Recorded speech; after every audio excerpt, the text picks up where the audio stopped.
Hey there, if you've got an engineering exam coming up, you know how crucial it is to nail the fundamentals. Well, you're in the right place. Today, we are diving deep into a topic that's pretty much guaranteed to show up: compass surveying. We're going to walk through everything you need to know to absolutely crush it. So just think about that for a second.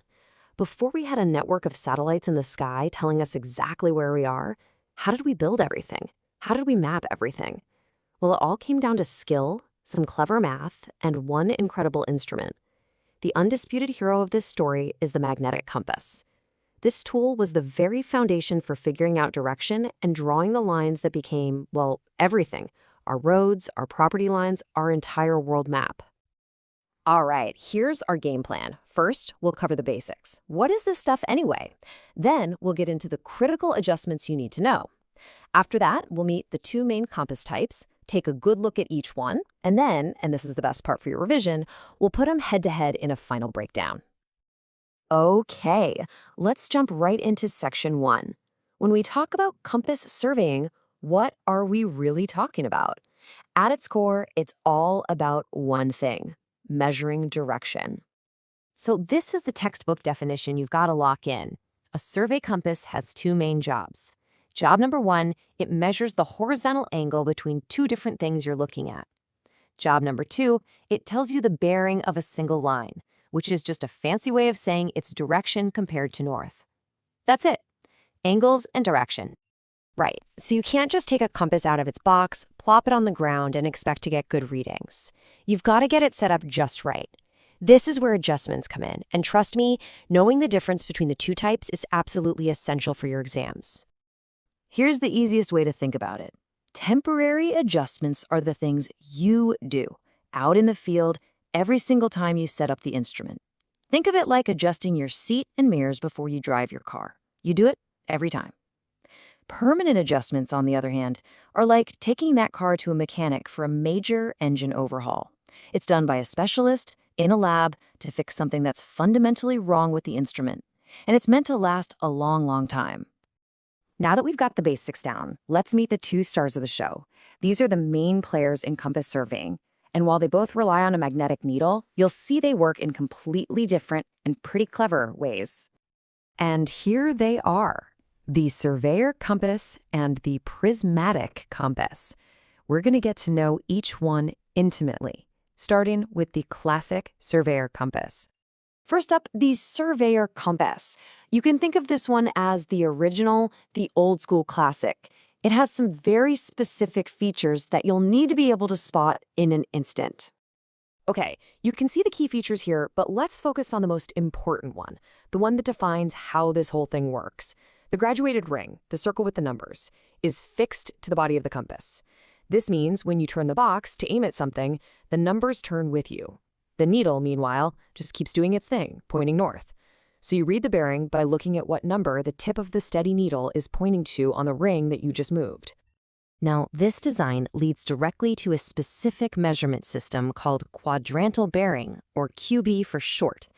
Basically, the compass is divided into 4 90-degree quadrants, so a reading always starts by referencing either north or south, and then you say how many degrees you turn toward east or west. So for that example, N 40 degrees E, it literally means start by facing north and now turn 40 degrees towards the east. It's that straightforward. Okay, exam alert. This is a classic fact you just have to memorize. The least count is just the smallest measurement the compass can read. For a surveyor compass, that number is 15 minutes. And remember, there are 60 minutes in 1 degree, so this is a pretty precise little instrument. 15 minutes. Got it? Good. So when you're setting this compass up in a field, it's a 2-step process. First, centering. You have to get the instrument positioned exactly over your survey point on the ground. Then, leveling. You use the bubble levels to make sure the box is perfectly flat. This is absolutely critical, because if it's tilted even a little bit, the needle will drag and won't point to magnetic north, making all your measurements completely useless. All right, now let's check out the other main type, the prismatic compass. This one is an evolution of the classic design, and it's got some really cool innovations that totally change how you take a measurement. Now, This is the total game changer. Look at that second point. With a prismatic compass, the graduated ring is attached to the needle. It's the complete opposite of the surveyor.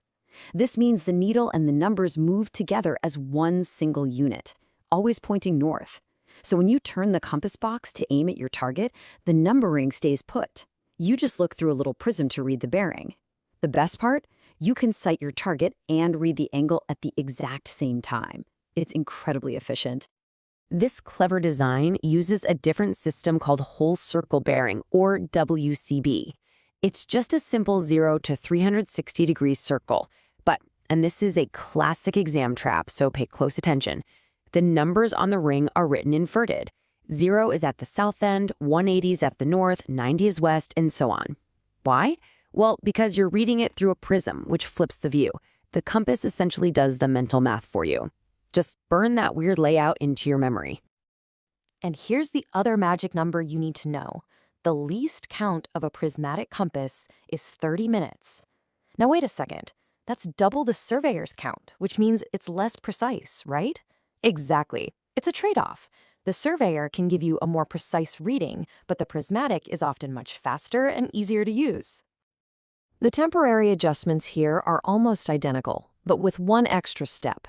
You've still got centering and leveling for all the same reasons we already covered. But then you have a third step, focusing. Because you're reading the numbers through a prism, you need to make sure you can actually see them. So you just slide the prism up or down until the numbers on the ring are nice and sharp. Okay, deep breaths. We've explored both instruments. Now it's time for the main event, putting them head to head. This is the breakdown you'll want to come back to again and again while you're studying. Seriously, this is it. Everything we've covered, all the key differences are about to be laid out side by side. This is the key to unlocking those tricky comparison questions on your exam. Let's run through this. First, the bearing system. Prismatic uses the whole 360-degree circle. Surveyor uses the 4 quadrants. Next, the graduated ring. This is the big one. Attached to the needle on the prismatic, attached to the box on the surveyor. The graduations reflect the bearing system. Then the needle type.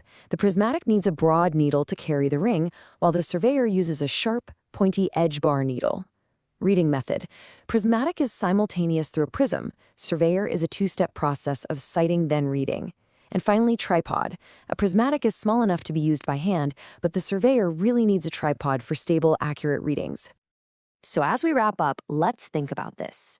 You might be wondering, why bother with this old tech when I have a GPS in my pocket? It's a great question. And the answer is that all of that modern, fancy digital equipment, it's all built on these exact same principles. Understanding how a simple compass works isn't just about passing an exam. It's about learning the fundamental language of surveying. Master this, and you'll have a much deeper understanding of how everything else works. You're not just learning a tool, you're learning the foundation.